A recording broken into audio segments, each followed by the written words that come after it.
Let's start there. Okay. Thumbs up. Does that look good?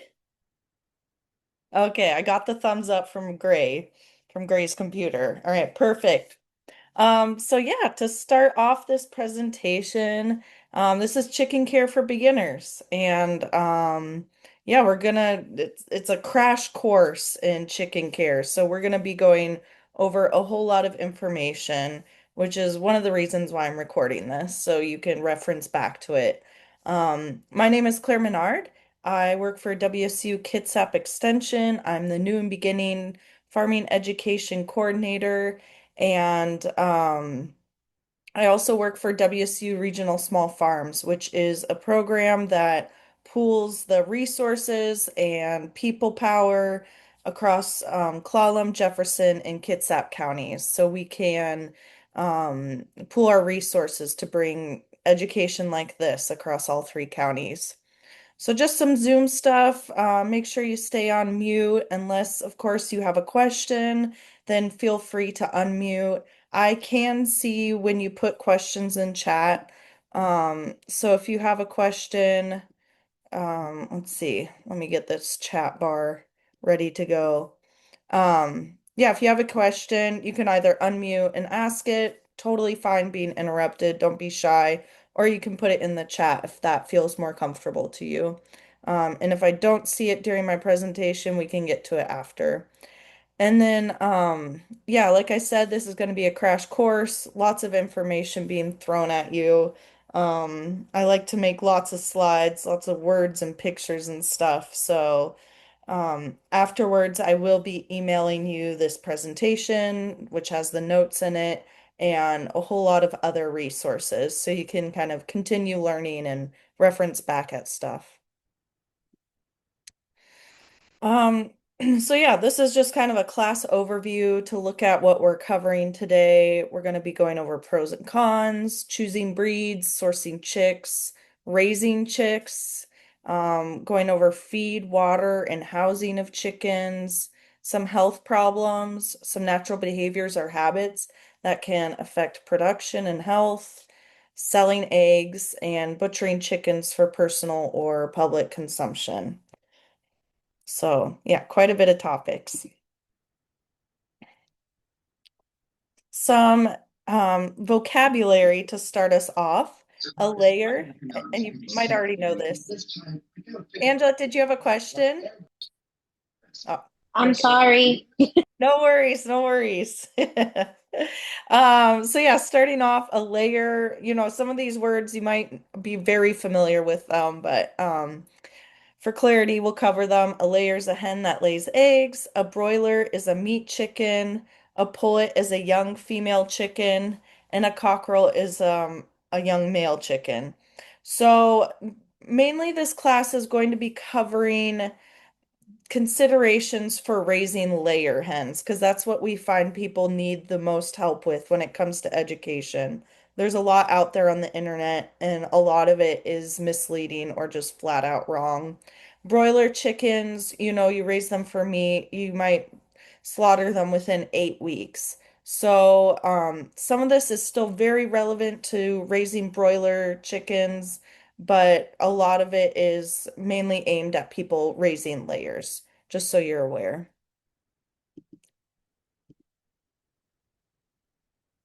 So, are chickens right for you? You probably know the answer to this somewhat if you are here in this class.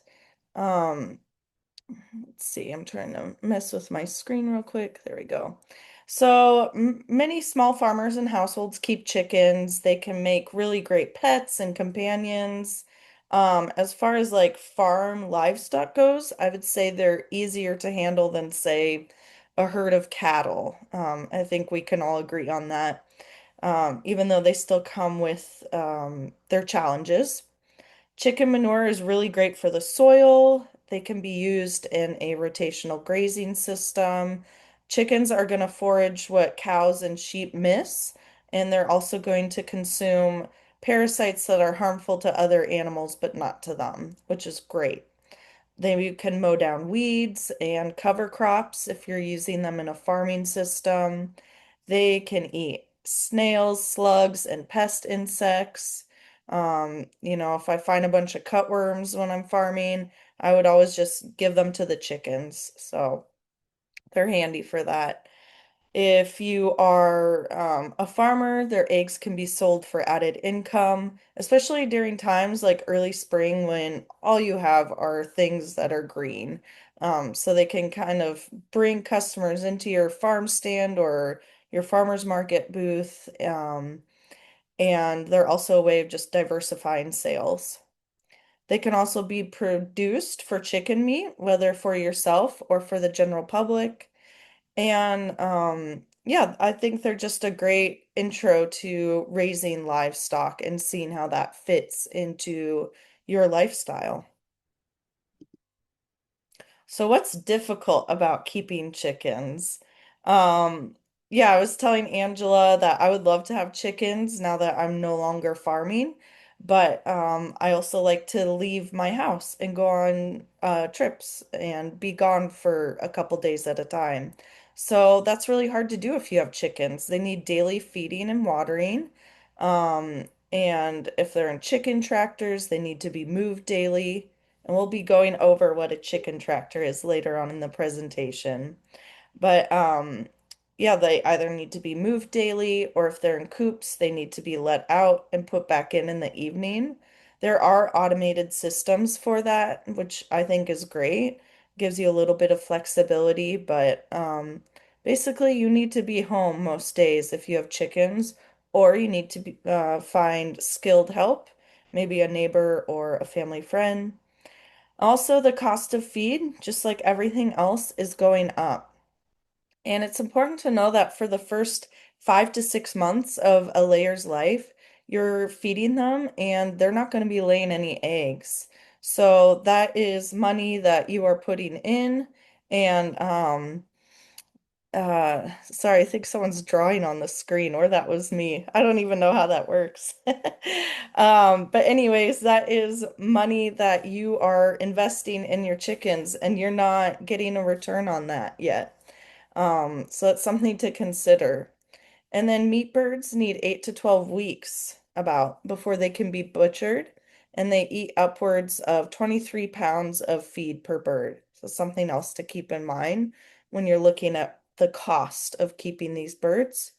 They're also susceptible to predators and diseases. And last, this is really important to know, it's very difficult to find vet care for chickens. So those are some considerations before you take on the responsibility of acquiring chickens.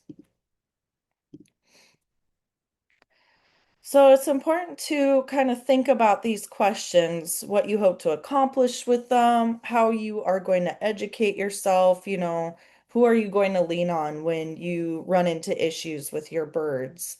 And then how do they integrate into your business if you're a farmer or your lifestyle if you're growing them for per or raising them for personal use? And how you answer these questions are going to influence decisions you make when it comes to your chickens. So starting off, you've probably heard these terms before if you've ever shopped for chicks before. Hybrid versus heritage. So hybrids are like what they sound, they're crosses of two different chicken breeds. And they're bred for a single purpose, either egg or meat. And their chicks, if they have chicks, aren't going to look like them. And they're often less hardy, but cheaper and more productive. And I think the best example of this is the Cornish cross. So, a Cornish cross is a cross between a Cornish chicken and a white Plymouth Rock chicken. And these are meat birds. If you've ever had chicken from the grocery store, it most likely was a Cornish cross that you were eating. They size up in 8 weeks. And to give an example, other hybrid meat birds take 10 to 12 weeks, and heritage meat birds can take 16 to 18 weeks to get to a similar size. So yeah, nothing can beat the Cornish cross in terms of efficiency when it comes to sizing up in that short amount of time. Um, However, all else suffers when it comes to this efficiency, including their mobility and hardiness and quality of life. But yeah, that's an example of what hybrid breeds can offer. Heritage breeds, they're going to be slower growing, less productive, and more expensive, but they're often very hardy with longer lifespans. And they're less prone to genetic issues like prolapse, and they reproduce more easily. So, depending on what you want to do with these birds and what their life is going to be like, if you want them raised outdoors and a bit more independent, then you might want heritage breeds. Most hybrid layers are going to be highly productive, but there's a lot of heritage breeds that are super productive too. And whether hybrid or heritage breeds, if they're the more productive ones, if they're nearly daily layers, they're only going to be productive for 3 seasons, and then their production drops way off. You can also get dual purpose birds, and these are going to be heritage breeds. And when I say dual purpose, it means they can be used both for laying and for raising for meat, but they're not going to lay as many eggs, and the meat birds are going to take longer to size up. But I think that is a great choice if you want birds for both purposes. So when you are, and I'll go over breeds in a second, just some of the more common breeds that you're going to encounter. But first, when you are purchasing chickens, you can buy chicks from online or from a feed store. And when you buy them from online, you have tons of breed choice. And from a feed store, it's a bit more selective. And you can also source chicks from reputable breeders in your area. And then, so some words that you're going to see quite often are straight run versus sexed. When you buy straight run chicks, that means that ideally you're going to get half male and half female. So 50% cockerels and 50% pullets. But people often say that it can be as bad as 75% cockerels and 25% pullets. So you're really rolling the dice when you buy straight run chicks. But as you can imagine, with this kind of uh yeah, with rolling the dice, these chicks are going to be the cheapest. When you buy sexed chicks, this means you'll get the number of cockerels and pullets that you want with 90% accuracy. So you can decide how many hens you want versus how many roosters you want, or cockerels if you're raising them for meat. If you're raising layers, you may want only one rooster or you might want none. Um, you don't need a rooster to lay eggs, for the hens to lay eggs, but roosters can be handy for protecting the flock. And for layers, the sexed pullets are the most expensive, followed by straight run, and sexed cockerels are the cheapest. And for broilers, that's flipped because the males size up quicker. So if you're buying broiler chicks, the sexed pullets are going to be the most expensive. And then when you're buying chicks, whether you're at the feed store or you're opening up that box that just arrived in the mail and is full of live chicks, which is wild to me always. But when you're buying them or receiving them, know what to look for. So you want them to be alert, clear-eyed, bright-eyed, curious about their environment, though they might be a little scared. You want them to have straight legs. You want them to be interested in food and water and their environment. A sick chick is going to be listless, glassy-eyed, hunched over, not interested in food or water. And that's something to look out for. And if you are buying, receiving chicks through the mail, all of those hatcheries online will have protocol if you do receive a chick that is sick or even deceased.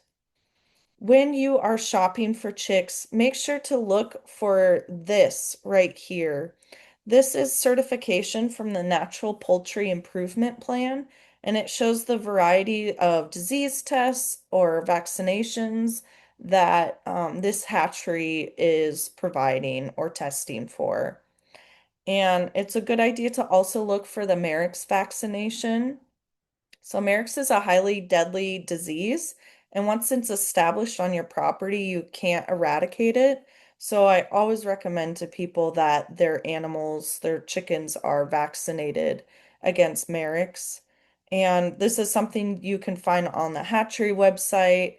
Also, you can, when you go to a feed store, you can ask them what hatchery they got their chicks from, and that's information you can track down on the internet. Some people are going to opt to save on time and expense and the headache of raising chicks and buy pullets or adult chickens. The upfront cost of this is much higher. And if you aren't buying these from a reputable hatchery or breeder, they can be prone to diseases. If you're buying them off Craigslist, you don't know the age of that bird. So that's just something to be aware of. And even healthy birds or birds that appear healthy can be disease or parasite carriers. So, my advice is to try different breeds if you have no idea what breeds you want, or to talk to someone you know that has chickens. As you can imagine, people have a lot of opinions. So, find a breed that works for you. And this is going to be layers because they're going to be around for a long time. Meat chickens only live for a handful of months. So, notice what you like and dislike in various birds, what works for you and your lifestyle. Do you want a rooster? Chickens can be docile or flighty, broody, heat or cold hardy. Those are all qualities that you can know just from the chicken breed. And it's important to identify what your purposes and priorities are, and those might change over time, but you might want chickens for productivity, for breeding, for interesting or rare birds, for their robust genetics. You might have kids, and so you're going to want a chicken that, if the kids are going to be interacting with them, a chicken that's friendly. So these are some of the, I think docile and flighty are going to be some of the more important characteristics that you look for in your birds beyond productivity, especially if you're keeping these birds for pets or companionship or both. Um, so we have these docile breeds, the Plymouth Rock, Rhode Island Red. And notice for the Rhode Island Red, I put pullet.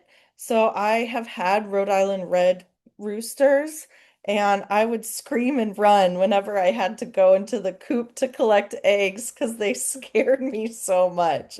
So the Rhode Island Red roosters, the cockerels, are known for being pretty aggressive. Um, and so I can show you this. This is a Rhode Island Red here on the upper left. This is a Plymouth Rock or Barred Rock here on the right, top right. This here is, let's see, this is a Brahma, and this is a dual purpose bird. I don't know if you can tell how big this bird is, but they can be used for both meat and laying eggs. And then this is a black sex link, and this isn't a true breed, it's a hybrid. Um, but I have definitely raised a lot of these of the red and black sex link for egg laying. And then like leghorns, those are flightier. I raised leghorns one year, and the coyotes had eaten all of them within a couple weeks. Not of their, but like fall came and the coyotes just loved the leghorns. I don't know if that was because they were white or what, but yeah, it was rough. It was not good for the leghorns. And then you'll see here like Orpingtons, they can be broody. Broody is great if you are looking to breed birds. Even if you're not looking to breed Orpingtons, it's always great to have some breeding birds on your or some broody birds to help raise those chicks and hatch them. But if you are raising chickens for egg laying, broodiness is going to be a big pain. So, something to be aware of.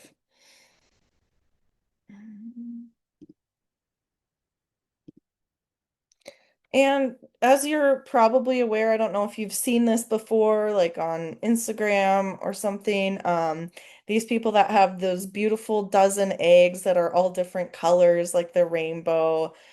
This is how you get it. You get it with raising a variety of chickens.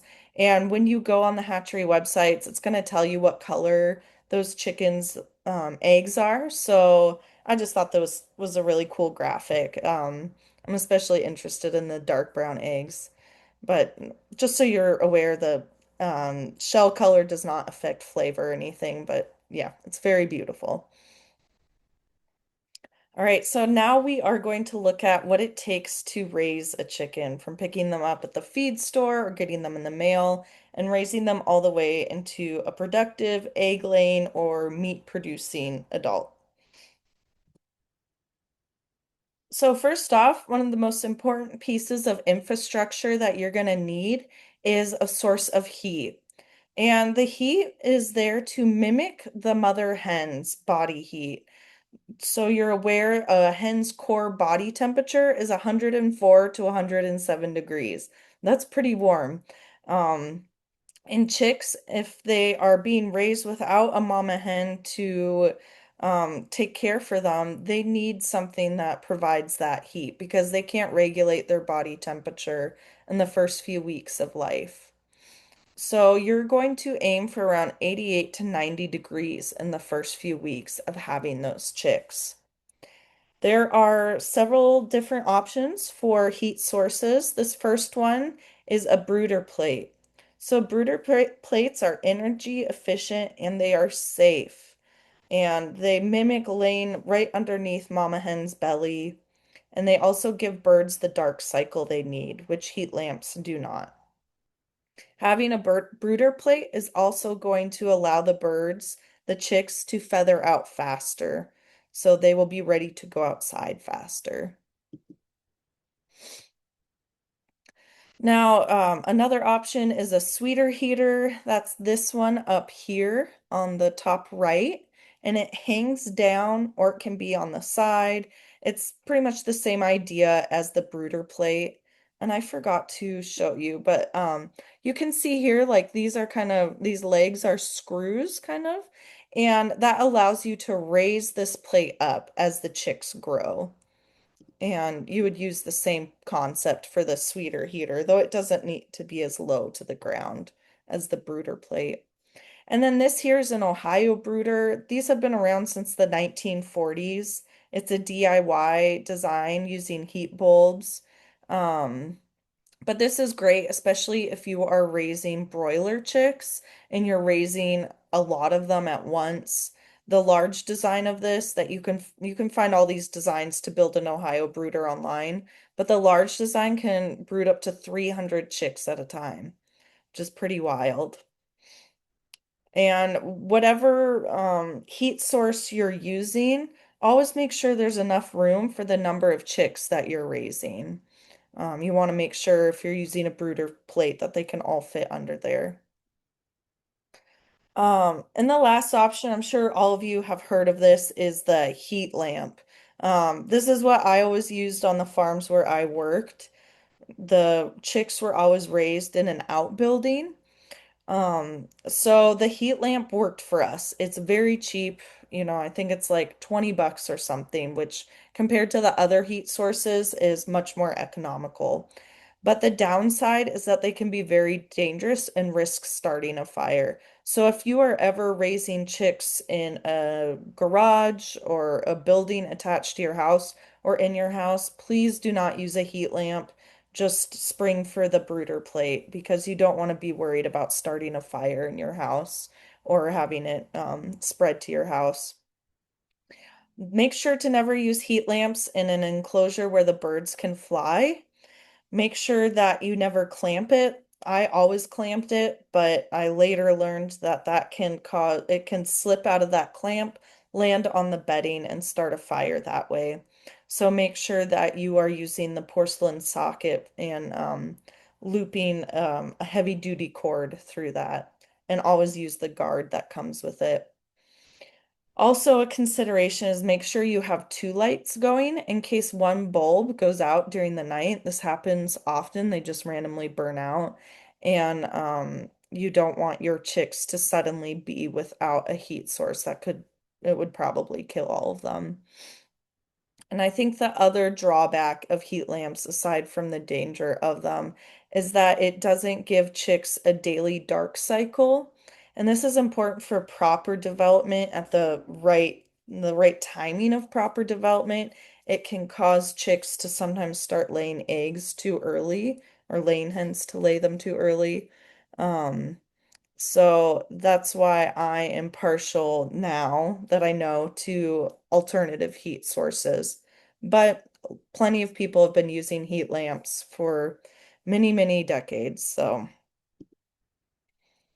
I really like this graphic because it can show you without having to use a thermometer how your chicks are feeling about the heat source that you provided, especially with heat lamps.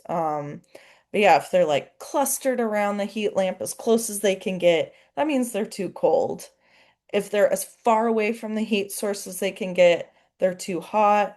If they're scattered around normally, that means the temperature is just right. And then I really like this one. I never had seen this before. If it is drafty, they are going to be on one side of that coop, or the brooder, I mean, trying to escape wherever that draft is coming from because it's causing them to be chilled. So you have a lot of options when it comes to chick enclosures, or brooders as they're known. You can get as simple as a cardboard box. This is going to be your cheapest option, and you can expand it as you go and as the chicks grow. You can use a stock tank. That's what I always used. I liked that it was tall for the chicks. They couldn't leap out. And also, it was rat proof. So if you're raising them in an outbuilding that has any sort of rodents, it's nice to have something that you know the rats can't get into. You want the brooder to have enough room, but not too much room because you don't want them to wander too far away from their heat source. If they had a mama hen, she would call for them, she would gather them around her, she would snatch the chicks and tuck them under her belly when she felt like they had wandered too far. But without that guidance, they kind of need this smaller contained area. You want to, of course, make sure it is warm, dry, and safe. Like I said, the chicks can fly out and escape, even just by their second or third week. They're looking to explore their environment a bit too much. And you want to make sure it keeps not only rodents, but dogs and cats that are a bit too curious. You want to keep them out. And maybe little children as well. I'm not sure. Um, and I like these two examples because they're using chicken wire. I mean, these are ducklings here, but they're using chicken wire and hardware cloth as a cover. It's very secure. So you'll want an ideal temperature of 88 degrees. This is just a rule of thumb. But like I said, you can tell what temperature it is for the chicks by the way they're acting. So that's very helpful to know. You don't have to split hairs about it. You want to make sure that there's rounded corners. So in this brooder back here, if this was my brooder, I would just stick some cardboard or maybe some flexible plastic to make sure that these corners were rounded for the chicks. And that is because when you have those sharp corners, the chicks, they're babies, so new to this world. So they can get confused and stuck in corners and pile up on each other, and some of them can suffocate that way. So we're trying to make this environment as safe and as least confusing as possible for them. Along with that, you don't want any obstacles the first couple of weeks. of life. So if you're going to provide them with roosts, with things to hop over or on top of, keep those out of their brooder for the first couple of weeks because those they can pile up against. You want plenty of ventilation, but no drafts. Because again, they can get chilled very easily. So lots of airflow, no drafts. And you want 0.45 square feet per chick at the beginning, and after 1 month, you wanted about 2 square feet per bird. It's a good rule of thumb there. And also in the area where you're raising them, if you are not using heat lamps, it's preferred that you have some sort of natural light, like a window. But if you don't have a window, you can also use artificial light and just have it mimic daylight hours. And wait a week or two, like I said, to include obstacles. But something cool that I didn't know before a few years ago is that roosts are really great for building leg strength, even for the chicks. So if you're going to build a roost for your baby chicks, make sure they're rounded so they can wrap their toes around them. You can use something like a thick tree branch or a branch elevated off the ground a couple inches, and you want to make sure it's rough for traction. But yeah, it really helps those baby chicks strengthen their legs. When you're using bedding, you want to make sure it's dust and mold free and absorbent. There's a lot of bedding options. Some are great, some not so much. So pine shavings are the most ideal, I would say, but they're more expensive. You want to make sure there's no cedar in those shavings. Only you want to use pine because the oil can be really harmful to their respiratory systems. Chickens of all ages, but especially chicks, have really delicate respiratory systems. You don't want to use newspaper or cardboard. This is too slick and it can cause leg issues and really harm the chicks. You can use chopped hay or straw. I always used just the hay that the horse didn't eat. I would use it for the chicks and that always worked just fine. But you want to make sure it isn't too dusty because again, their respiratory systems. You can use something like paper towels, that can be expensive. You can use sand, seen that's an option, though that doesn't have as much odor control or any odor control. You can use pine pellets after the first few weeks of life. When they're very little, it's a little bit too hard on their little feet. And then you want to just make sure you're keeping the litter dry and cover it with new dry bedding or remove the wet bedding, especially around the water. You don't want to create like a wet, moist environment for those chicks. So, when your chicks arrive, when they're first coming home, you want to turn the heat lamps or the heat source on 24 hours beforehand. And that's just to make sure the bedding, the floor, everything in their environment is heated up properly so it will be warm enough. This is especially true if you're getting them in like early March when it's still very cold out. When you first get them, you're going to dip their beaks in water, and that's to show them how to drink water, where to find it, all of that. Observe them and make sure they know where their food is. And whether you're getting them from the mail or the feed store, they're going to be stressed. So something helpful to do is give them electrolytes or vitamins. I even saw Pedialyte as an option. You can get chick electrolytes from a variety of feed stores or online. And this will just make sure that their immune system is fortified and gives them a little boost because they are, yeah, their body is in shock. And I've also seen that when you are moving them from the brooder to their coops, it's also helpful to give them those electrolytes. So in their first few weeks, you want to check on them. You're going to be checking on them anyways because they're so cute. But when you're checking on them throughout the day, each time, get them up and moving, encourage them to eat and drink. You just want to make sure that they're always eating and drinking and yeah, working on growing. I think it's a good idea to limit stress and handling. especially in the first few days of their life. So try to limit that if you can. I've seen that you should give them 24 hours of light in the first week of life. I think the first few days is adequate. You just want to make sure that they can find their food and water. That is the most important thing. Heat, food, water. That's what's going to keep them alive. Also, you want to make sure you have an emergency plan for power loss. And this is especially true no matter what time of year you're raising them, but especially in the early spring when it's more prone to be stormy. So, if there is a storm, a windstorm where the power might go out, plan on bringing them indoors if the power goes out and just keep your eye on that.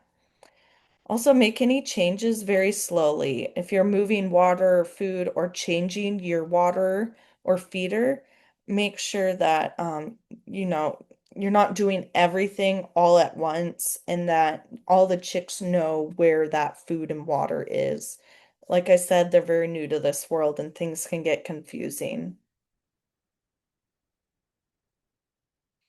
So I like this. This is showing what an adequate setup is. You know, you want to make sure your feeder is big enough for all the chicks to access and that their water is big enough as well. Um, so you can buy chick feed at or chick starter at the feed store or online. Um, if you're raising broilers, that will be fed for the first 3 weeks, layers for the first 2 months and it is 20% protein. You can feed them mash or crumbles, and I'll go over what that means later on in the presentation. You also want to make sure you're feeding them free choice chick grit, and that is going to be in a separate container. And this is because chickens need grit to grind up their food. They don't have teeth. And so you want to start them off with free choice chick grit right from the start.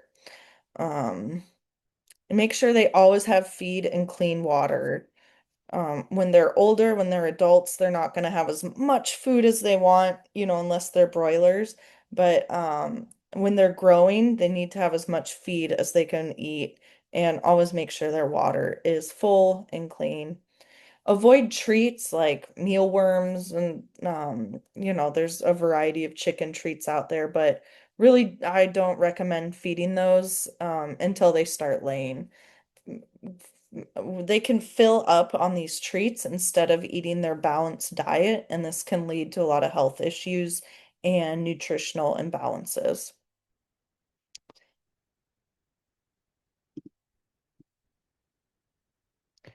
One thing you'll want to make sure of is that their water is the adequate size for the chick, and that means using a pretty small water. They can drown in something bigger than this, especially their first few weeks of life. I found this picture online. I don't know if this is I think that might be Vietnamese, but this is really cool. I think it's just like such an economical way of feeding them water, putting a bottle in a little saucepan and yeah, it's ingenious. There's also these are what I'm used to. But yeah, you can get creative with it, but just make sure the water fits their size. And you can also use nipple waters even for baby chicks, but you do need to make sure they know how to use them. Feeders are going to look like this or this. You can DIY it. I even saw that you can use an egg carton. And again, just make sure it's full, make sure they know where it is, make sure that that it's the right size for them. So you might see some chick health issues. And I'm going to be talking about health issues that occur in adults as well. And for both of these, I recommend if you're raising chicks or chickens that you have the Chicken Health Handbook because it's going to cover so many different health issues that you see and how to troubleshoot them.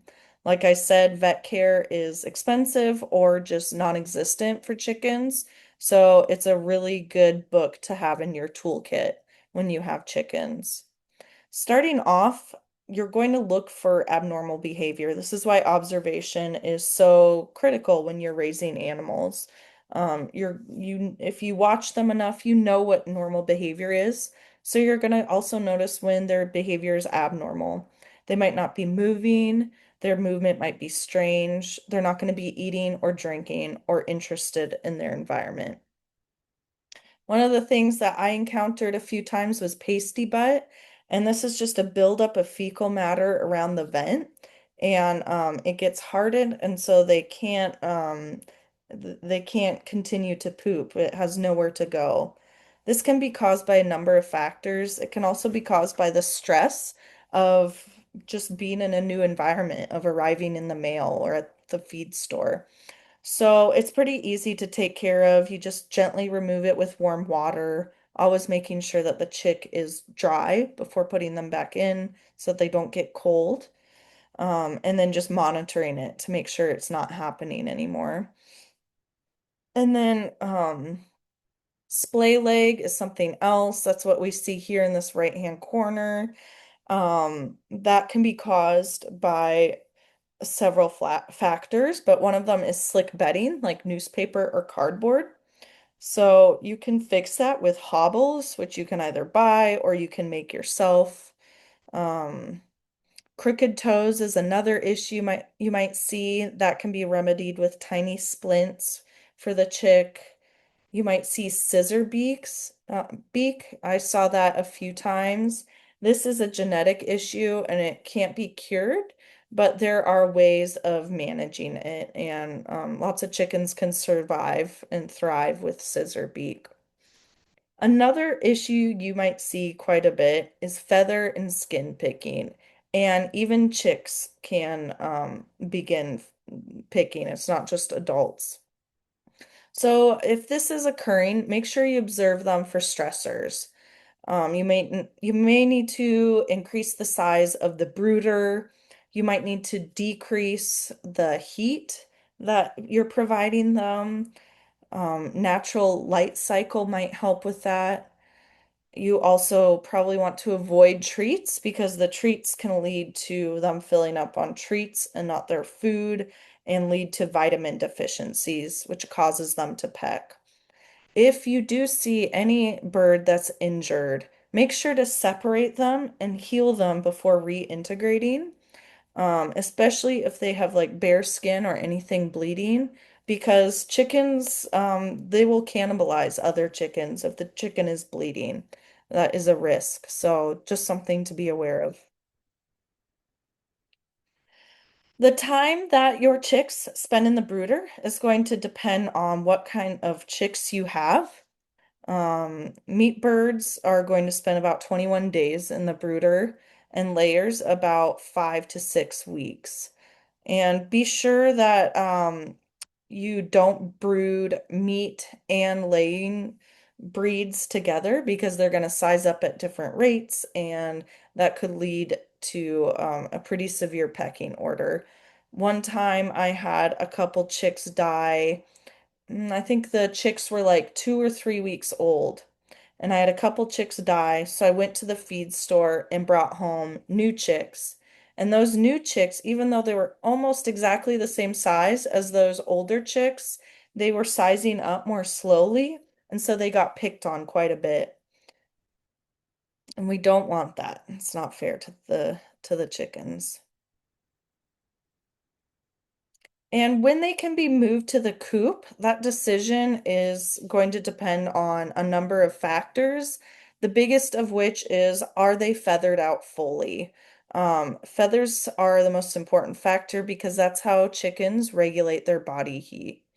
So you want them to look like this. These are some pullets or cockerels, and yeah, you want them to have all their feathers.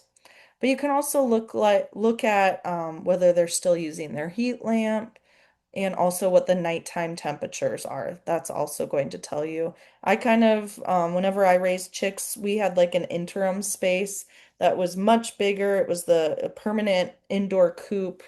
So we could have the heat lamps, but they could kind of roam around and have a lot more room. Um, So it kind of depends on your setup too before you move them out to the coop and what that coop looks like. The coop might not be adequate for them because they might be small enough still to escape the coop. So that's something else to pay attention to. And if you haven't already, before putting them outside, make sure you're matching the lighting with the natural daylight hours because you don't want it to be a shock to their system to go outside and suddenly they're experiencing, 8, 10 hours of daylight instead of a couple or none, or 24 hours of daylight too. So, some feed and diet recommendations for these adolescent chickens is from 8 to 18 weeks old, you're going to give them grower feed, and that's at 16 to 18% protein. And then you don't want to feed oyster shells until they start laying, or else that's going to be way too much calcium for their system. So, throughout their entire lives, though, you want to keep continuing to feed them grit. That is not going to change. All right. So now you have your chicks. Your chicks are growing, and now, I mean, hopefully you've considered all this before you brought home chicks, because it can be a lot to like build a chicken coop. But these are things to consider as your chickens are growing and you're about to put them outside and raise them as adults. All right. So starting off, we're going to look at chicken coops. And there are a couple different kinds that you can use. So the first off is a permanent coop. This should look familiar to you all. Like this has netting on it to keep them safe from predators like raccoons or eagles. It also, I really like this, it has this covered area here that still allows them to be outdoors, but in our winter months, it's not going to be covered in rainwater. So it has a bit drier of an area for them in the winter months when mud is a really big issue. So the permanent coops are great as far as labor goes because they don't need to be moved. They stay in one spot. They are a higher infrastructure investment because you have to have all of the materials to build this and make sure that it's sound. Manure also has to be managed, and this involves cleaning and composting that litter, as well as adding more litter. So that's an investment that's ongoing.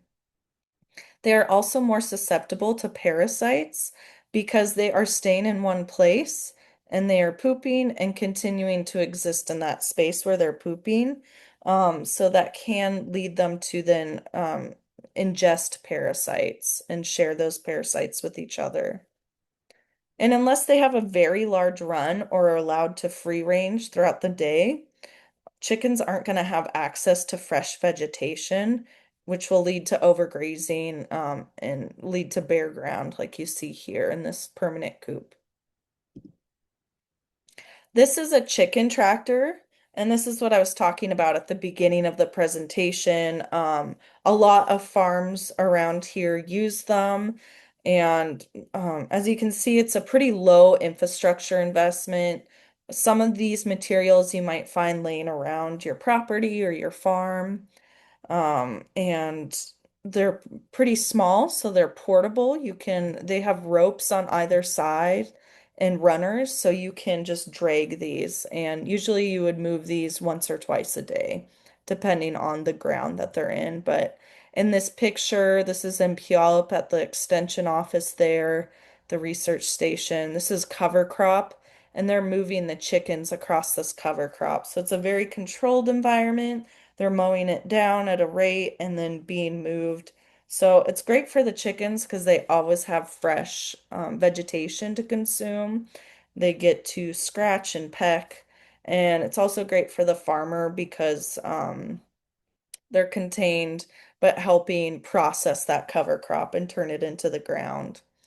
They are higher labor because they have to be moved daily. And it can be a small space, so it can lead to overcrowding. if you put too many chickens in there, which can lead to stress for the chickens. And they can become bored if the ground doesn't have enough forage for them, which can lead to pecking or egg eating. This is pretty ideal, but sometimes there's not a whole lot of forage, especially this time of year when everything is so dry. So it's just something to keep in mind. And also, if you are using chicken tractors and thinking, wow, the chickens can mow my lawn for me. Well, they will eat the grass, but they're also going to create dust baths, which means they're going to be digging big holes in your lawn, and you don't want to break an ankle in that. So, something else to keep in mind. These are larger tractors. They can handle a higher amount of birds. People use these a lot for, especially for broilers, but it does take more effort to move these. They have to be moved with a truck or tractor. But as you can see, yeah, it's a lot bigger, a lot more birds can be raised in that space. And they can also, this can be open, this gate here can be open, and they can have like a fenced area to free range if they want. And this is a free range enclosure. An enclosure like this can be moved with a truck or tractor. It allows them to roam widely and forage, which leads to a lot lower stress. They're leading a good chicken life. But it does open them up to predator pressure. A well-maintained electric fence is going to keep out raccoons, coyotes, and dogs, but they're still going to be completely susceptible to eagles, or raccoons that can like climb over the fencing via a fence or a tree, something like that. So it depends on the area if your chickens are going to be safe from eagles or not. But once eagles and other predators learn where your chickens are, that's not something they easily forget. Loose chickens can also suddenly discover the ability to fly over that fencing, especially those flightier be breeds of birds that I listed at the beginning of the presentation. And electric fencing takes time to set up and take down. But I will say that I found that electric fencing needs to be put around the chicken tractors as well, because predator pressure can just be too much, especially once you have been in that area and raising chickens for a number of years. The predators are going to learn where your chickens are. So the type of enclosure you choose for your chickens is going to depend on budget, space, what kind of time you have, who's going to be taking care of the chickens, if it's going to be adults or mainly kids or neighbors or a mix of all three of those. Um, so yeah, yeah, like I said, the low budget options are like the chicken tractors or just free range, permanent coops. I mean, you always need an enclosure to close your chickens up at night. But permanent coops are going to be the most expensive, especially if you're building a run as well. And so all temporary enclosures are going to cut down on food costs because they're going to be free grazing or being run through forage. And it's also going to help prevent parasites if you move them often enough. So that's another upside to chicken tractors or free range enclosures that you rotate throughout your property.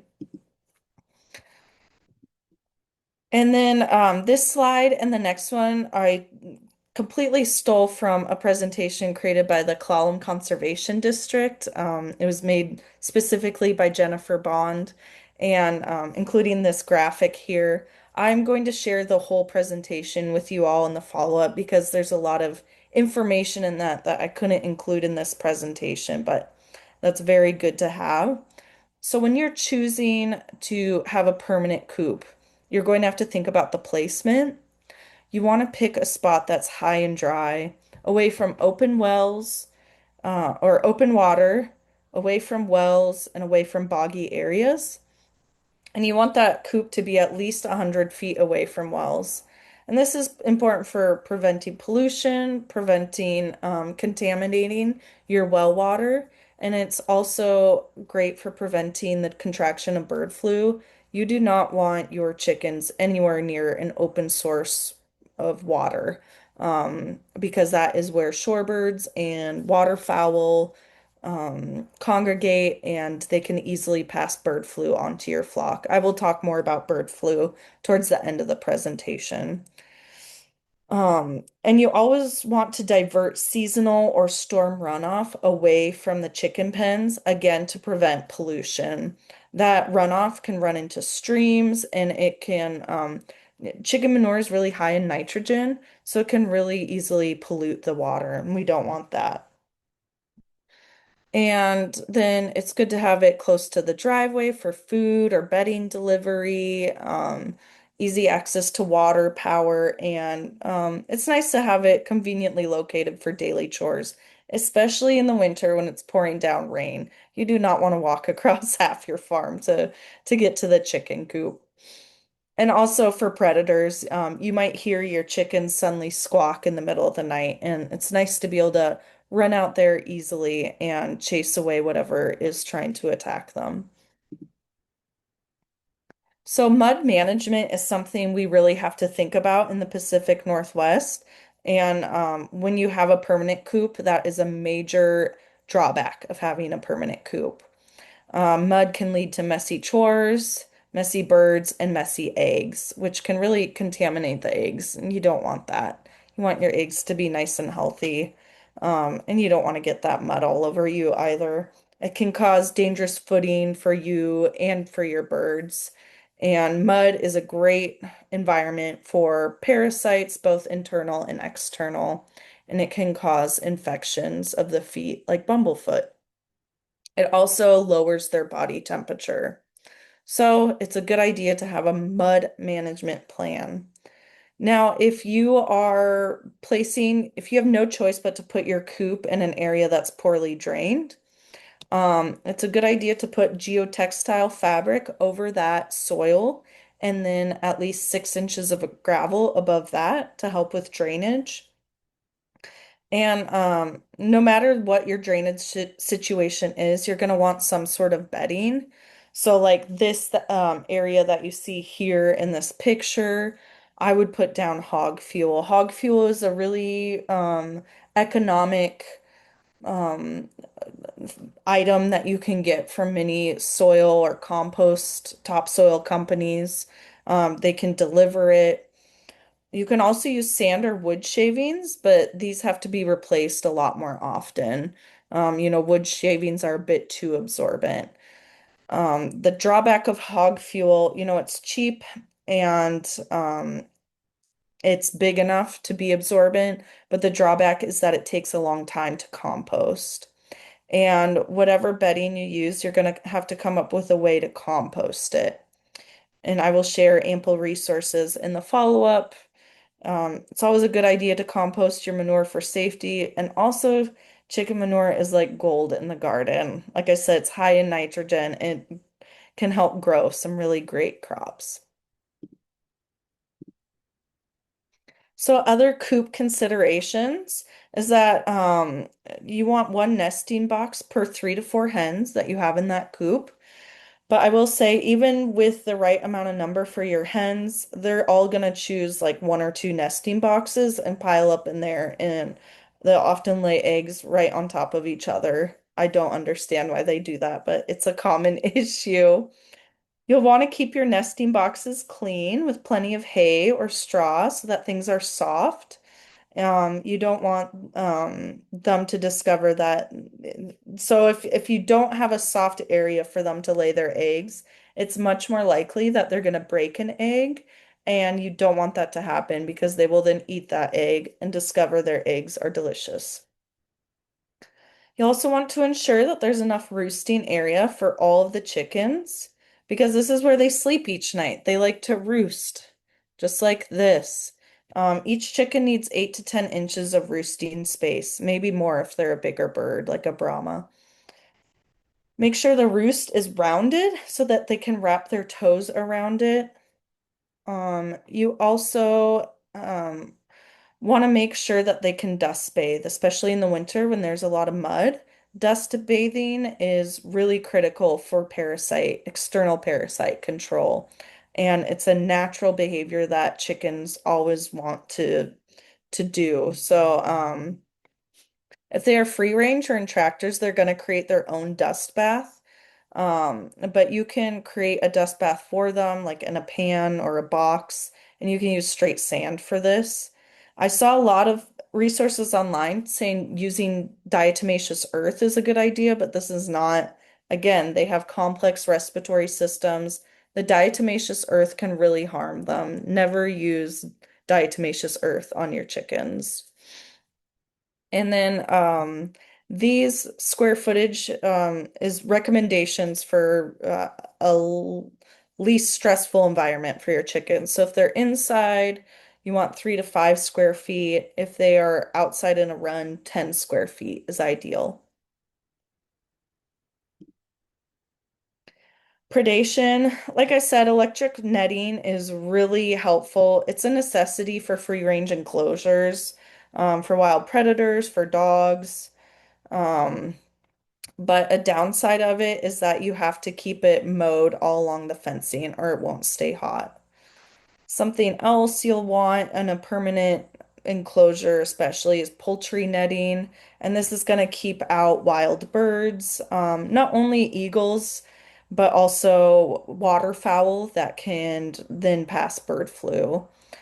Um, and then hardware cloth is great to have along permanent fencing, especially uh, because chicken wire is actually, the holes are big enough to allow raccoon hands to reach in and try to snatch the chickens. So hardware cloth prevents that. And it also helps to bury a skirt of hardware cloth along the fence line for any creatures that are trying to dig underneath. Coyotes love to dig under fence lines and get the animals that way. So there's a variety of feeders. Chickens do like to do something called billing out, which causes them to spill their feed everywhere. So, I would say like this feeder is more ideal than something like this, which might cause them to bill out. But everybody has their preferences, and you might not care much if they bill out a little bit. I always used a rubber pan, and I thought that was the easiest way to do it. The feed I gave the chickens was always fermented, so it was sticky, and that way they couldn't bill it out as easily. You'll want to make sure there's enough space for all the chickens to feed so that everyone gets the feed they need. Because again, there's a hierarchy and pecking order, and if they can, the other chickens will prevent certain chickens from eating. This is why long, narrow feeders are really great. And an ideal feeder prevents roosting. Like this would be a great feeder if your chickens love to roost. Like this feeder, it looks like the chickens would probably love to roost on that. So you'd have to clean it out a lot more because if they roost, they are pooping where they roost. And so you want to prevent that. This is a treadle feeder. If you have issues with rats, this is great. I had never heard of one of these. I saw them at a farm that had, especially if you're in a permanent coop, you might have some issues with rats. So this is great because the chickens, you have to teach them how to use it, but the weight of the chickens standing on this will open the top, then they can eat the feed. And once they fly off, the lid closes, and it's not heavy enough for a rat to be able to open. A rat isn't heavy enough. So you have some options when it comes to feed, and how and what you feed is very important for both chicken health and for your budget because feed is so expensive. Feed and labor are the biggest costs if you're raising chickens for sale. You're going to feed them, your adult chickens are either getting layer, broiler, or brooder feed. And the feed bag is going to show you who it's for. Like this from Scratch and Peck says layer mash. This is food for your laying hens. And there are a couple different types of feed as far as how the feed is processed. So you have mash, which is feed ground to a various coarseness. It's recognizable, so chickens are going to high grade it. They're going to pick out what they like best. Pellets are compressed mash, and this leads to less food waste. They won't high grade it, but they will quickly consume it. And then crumbles are crushed pellets. This is very easy for them to digest, but it is much smaller pieces, so if it's flicked out, it's usually wasted. And then you're going to want to provide them oyster shells if they are laying hens and laying. This provides calcium for their shells. It needs to be in a separate hopper or freely given once they start laying. Limestone is a cheaper substitute for calcium supplementation, but it's too soft to act as a grit, just so you're aware. Some people think they can feed limestone for both calcium and grit, but it's too soft. So, saying that, you'll also want to provide grit. They need grit to fully digest their food. Also, should be fed freely and separately. Even pastured birds probably aren't getting enough grit.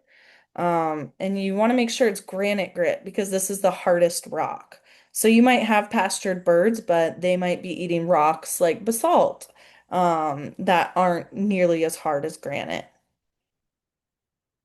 So you can ferment your feed, and there's lots of resources for this online, but it's very easy. You add the feed, water, and you wait until the feed starts bubbling, often a day or two later, depending on how hot it is outside. Um, I like this because the seed becomes non-viable from the feed. So if you are using a chicken tractor in your garden or farm, that any wasted feed isn't going to then sprout and become a weed. And it can introduce healthy probiotics to your chickens. You can either buy bulk or bagged, but feed is best fed within 30 days of being processed. So you don't want to buy a ton of bags and then have them sitting around for several months.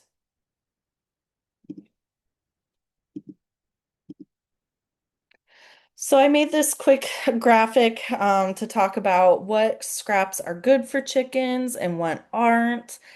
Scraps and treats can lead to nutritional imbalance, so you want to wait 3 to 4 months before introducing non-feed food, at least. You probably want to wait until they start laying. Um, but I like to scatter scraps across clean ground. You don't want there to be droppings or mud. I especially like to give them scraps when the grass is dormant, when they're in chicken tractors, so they have something green to eat. So that might be like salad, like mixed salad mix or kale. You can also hang food in a suet cage or on a string, like a cabbage or corn on the cob on a string, if you want to discourage them feeding off the ground. This time of year, I love feeding zucchini, squash, watermelon rinds, tomatoes that are damaged, apples and other wormy fruit in the fall. Um, but make sure not to feed them. There's all sorts of things to not feed them, but green tomatoes, I did not know that. So unripe tomatoes are not good for them. And no nightshade leaves like tomato, pepper, potato leaves. Do not give them those. Um, and then I taught this class in person a few weeks ago, and I was asked what weeds are poisonous to chickens. There are several, and what I'm telling isn't an exhaustive list, but these are the most common weeds you're going to find around your property, around here. You want to make sure that they don't eat poison hemlock. This is very fatal. Tansy, which they're generally good at avoiding, I was reading, but you don't allow them to eat tansy. Anything in the nightshade family, there are some wild nightshade plants. No foxglove and no buttercup. I never looked for these weeds when I was moving chickens around. I know they are put over buttercup. I think buttercup is pretty bitter, so they're not going to eat this unless they're like starving. But it's a good thing to know to be aware of. But they can eat dandelion, purslane, chickweed, pigweed, or amaranth, clover, plantain. All of these are weeds that they love and that are perfectly safe for them. So overeating in chickens can cause a lot of health problems. These are just some average feed rates. So layers should be monitored. And it's great to supplement them with garden or food waste scraps, but you want to just keep an eye on them, make sure they're not getting too big, and just be aware that layers especially need a lot of protein to produce eggs. Water is just as important as feed. You want them to have fresh, clean water. Adult chickens are going to drink a lot more as they age, and layers, because they're producing eggs, are going to drink twice as much as non-layers. They drink 2 to 4 times more in hot weather, and they drink the most at dawn and at dusk. Meat birds drink 1.5 times as much water as feed, and if broilers don't get enough water, they're not going to eat as much food. They're going to size up more slowly. If layers don't drink enough water, they won't lay well. So you want your water to be clean of biofilm. This time of year, the water can get really gross really fast. You want it to be odorless and colorless. Chickens are going to drink less water if they don't like the taste. So the water vessel you use depends on your enclosure, whether it is permanent or it is movable. You can use these nipple waters, or these cups for permanent enclosures. Both of these, you want to make sure that they aren't plugged. So you want to keep a close eye on them. This one you would have to clean more often. I always just use open buckets. Those I had to clean out a lot, especially this time of year, but they were the easiest thing to move with a chicken tractor.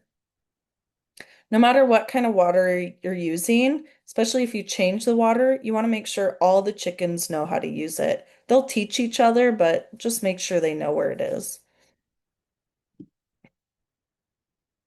So integrating your chickens, nobody really wants this. It looks idyllic, but I wouldn't want my chickens around my plants.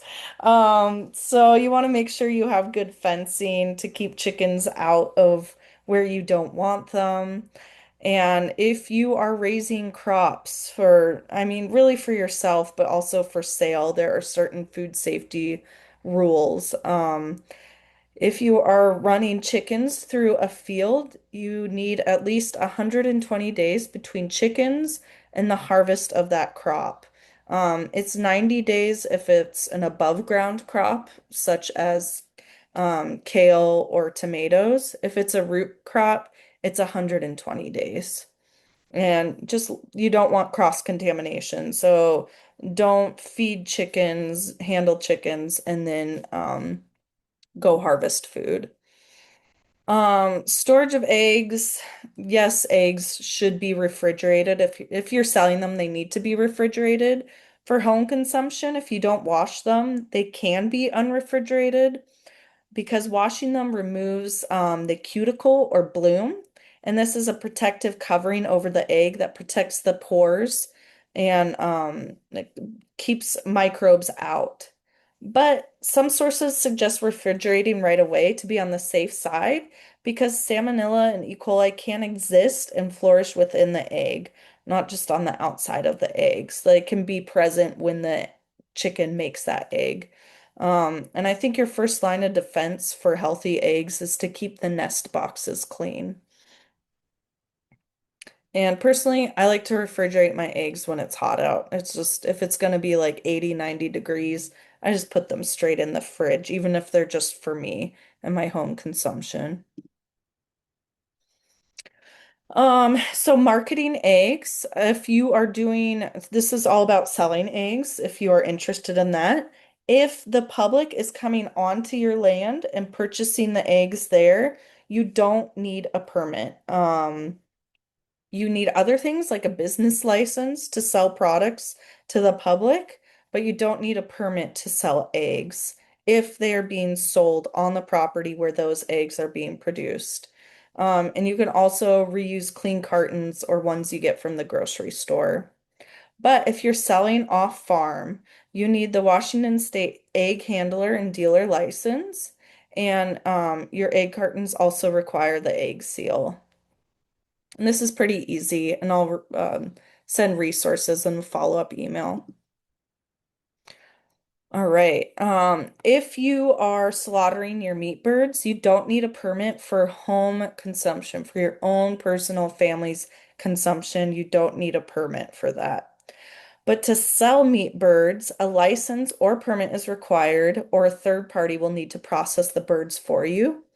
And if you are slaughtering them on the farm and the customer is coming to that farm to pick up that bird, you'll need a special poultry permit.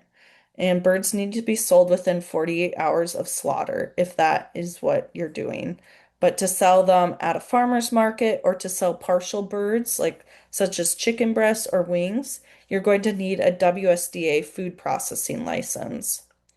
And regardless of how you're slaughtering your birds, you're going to you're going to want certain infrastructure. And this is a cone, a scalder, and plucker. Those are ideal for slaughtering your birds. Depending on if you are getting a special poultry permit or license, there are other infrastructure needs you might need, and I'll send more information about that. But I think it's really important to understand how to cull a bird because your birds are going to get old. And so you have a couple choices. Some people view their chickens as pets and they keep their chickens until they die of old age or, complications from old age. Old birds can still provide a benefit to the farm or garden through soil enrichment or if breeding chickens, they can be really good brooders, even if they're not laying the eggs themselves. They can also just be pets. And it depends on how these birds are integrated into your farm. But if you are raising chickens as a business, the cost of care needs to be weighed against the benefit of having that chicken. Um, So yeah, sometimes the farms where I worked, once the birds had been alive for 3 seasons, we would then cull them and we would use them. We'd eat those birds in stocks or soups. The meat was still really good. But yeah. So winter management, little adjustment is needed in Western Washington for caring for birds in the winter. Um, so in times of extreme cold, giving hens warm water can lead to more water consumption. You want to make sure they keep drinking water, so this is good. Don't use heat lamps if you're bringing them into a new space. Chickens, their feathers can keep them warm through really severe weather. I've had chickens outside with wind chill. It was 9 degrees, and those chickens were fine. You want to make sure air ventilation is still there. You don't want to put them in an enclosed space because that can get too humid and cause frostbite. And for mud management in the winter, some chicken keepers transfer their chickens to a permanent coop, so they don't have to deal with chicken tractors and dragging those through the fields. And you may need different waters so that your water doesn't freeze. For summer care, it's best to change water at midday when it's really, really hot out. You can also freeze large blocks of ice and place these in the water buckets. The warmer the water when it's hot out, just like us, the less they'll drink. So you want it to be nice and refreshing. Know the signs of heat stress. This is panting. They'll open their beaks and pant. They'll fan out their wings. Chickens can't sweat, so they resort to other methods of heat regulation. That's what you'll see. And provide plenty of air ventilation, places to dust bathe, and try to provide as much shade as possible. All right, so I might have to go a little bit over. I'll try to go through this stuff, but anyways, behavior and health problems, you'll encounter these with your chickens. And this list is by no means exhaustive. And some of these problems are natural cycles, but they can affect the productivity of the chicken. And again, I strongly recommend the Chicken Health Handbook by Gail Damerow. That's just going to be something you can lean on pretty hard. So molting and broodiness, those are natural. Egg eating is just something that happens a lot. Um, so egg eating, I think prevention is key. You want to have soft bedding, a high protein diet, plenty of oyster shells so that they have strong shells and their eggs don't break as easily. And then also you want to collect eggs often. Give them plenty of things to peck at when they're bored so they're not pecking at their eggs. And if you see evidence of egg eating, try to catch the culprit and quarantine them so that they don't teach the other chickens.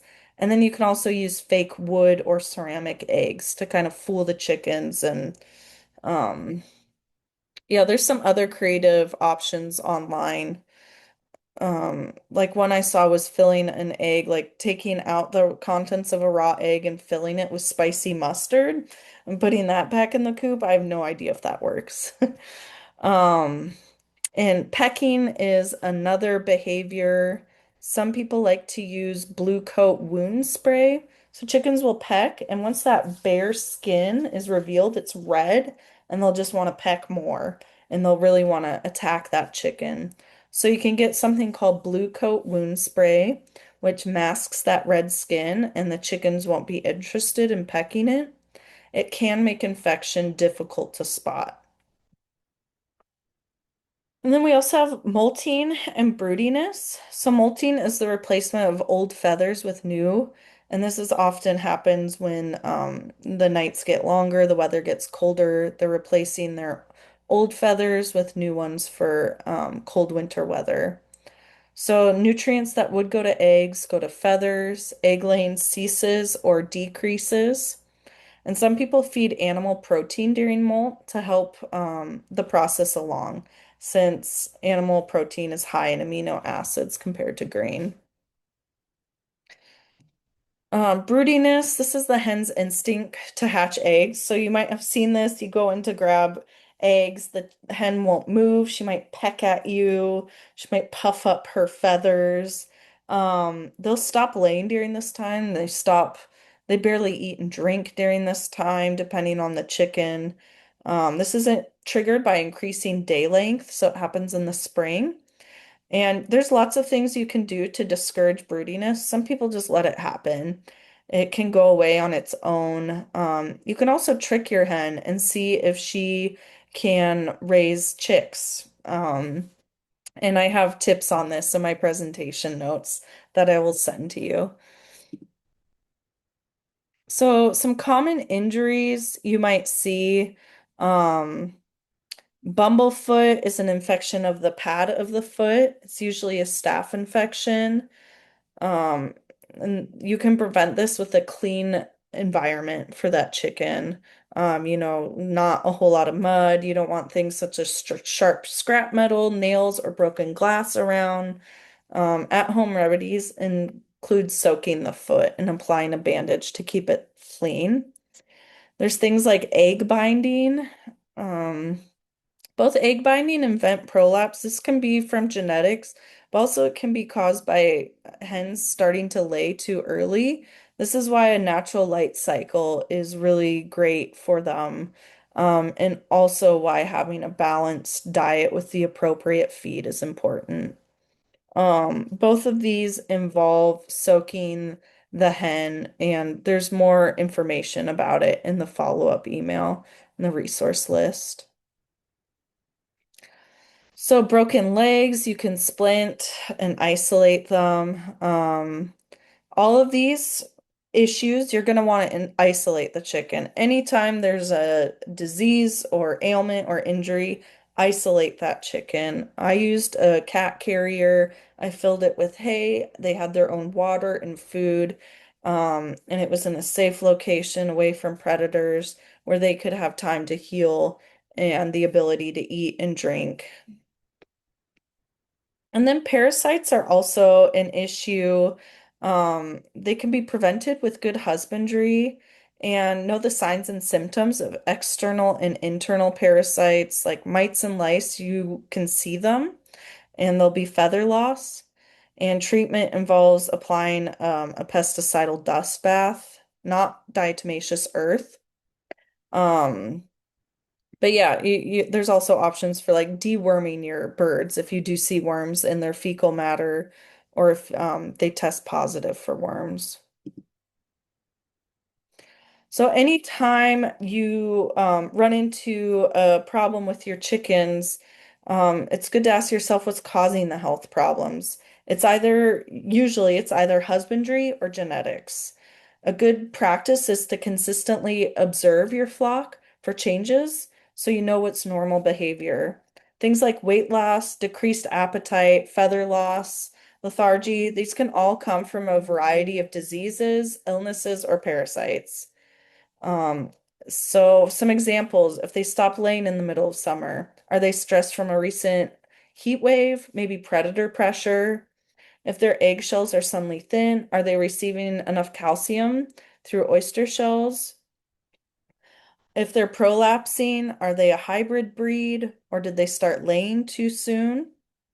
If they have issues with mites or lice, do they have access to a dust bath or did they have interaction with a wild bird recently? Um, And yeah, always, again, if they are struggling, isolate them. Oh, yeah. And I said on there, find a good mentor. That's always great to have. Someone that has raised chickens for a while is going to be just a wealth of knowledge and information. So if you are introducing new adult chickens into your flock or if you are reintroducing an injured or healed bird back into your flock, you want to integrate them slowly. And this is the same for like putting pullets in with adult birds. So, um, you want to make sure that they can see each other if they're disease free. If you know they're disease free, you quarantine them where they can see each other before reintegrating. Otherwise, you want them 30 to 40 feet away downwind for at least 30 days. And this is because you don't know if they have diseases or not. Um, and so you're observing them for any disease that might show itself.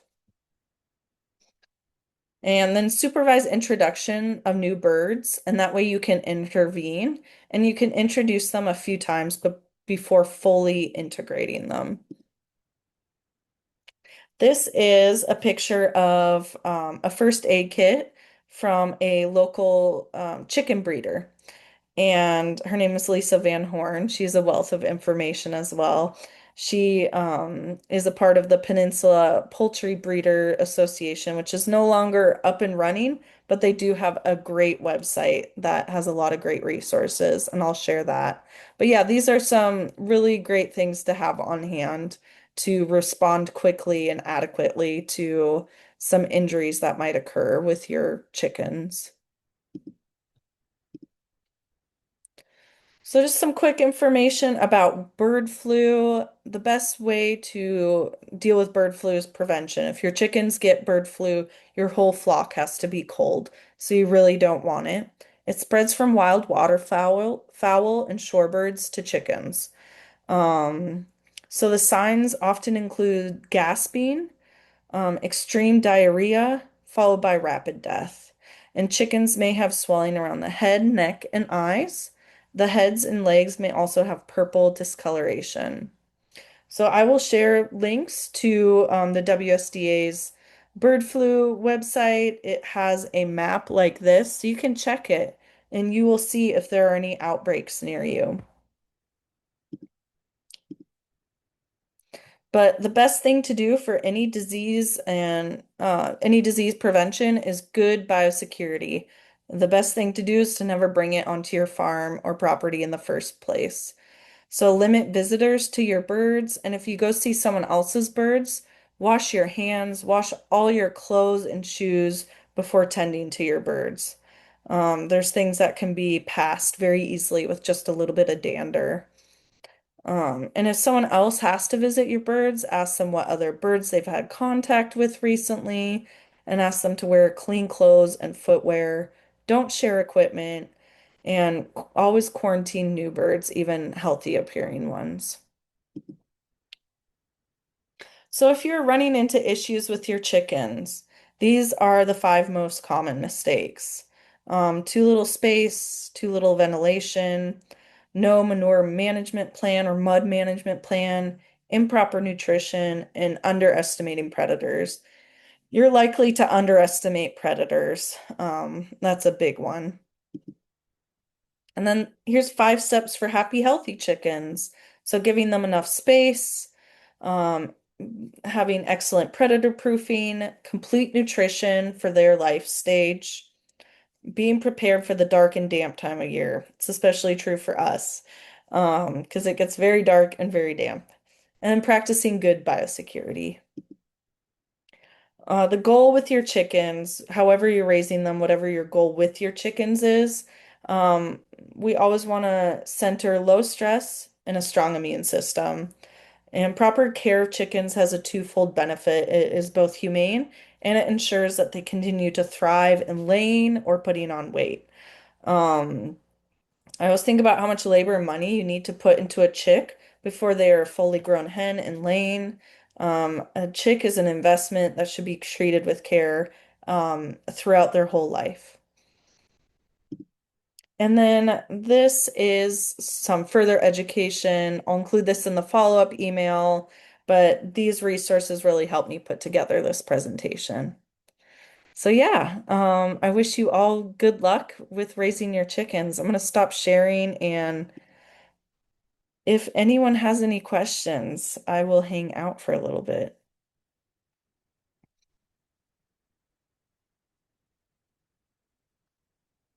Yeah, you're welcome, Angela. Thank you for coming to this class. Yeah, thank you. Thanks, everyone. I know it's a beautiful evening here. So grateful to all of you for showing up and learning about chickens.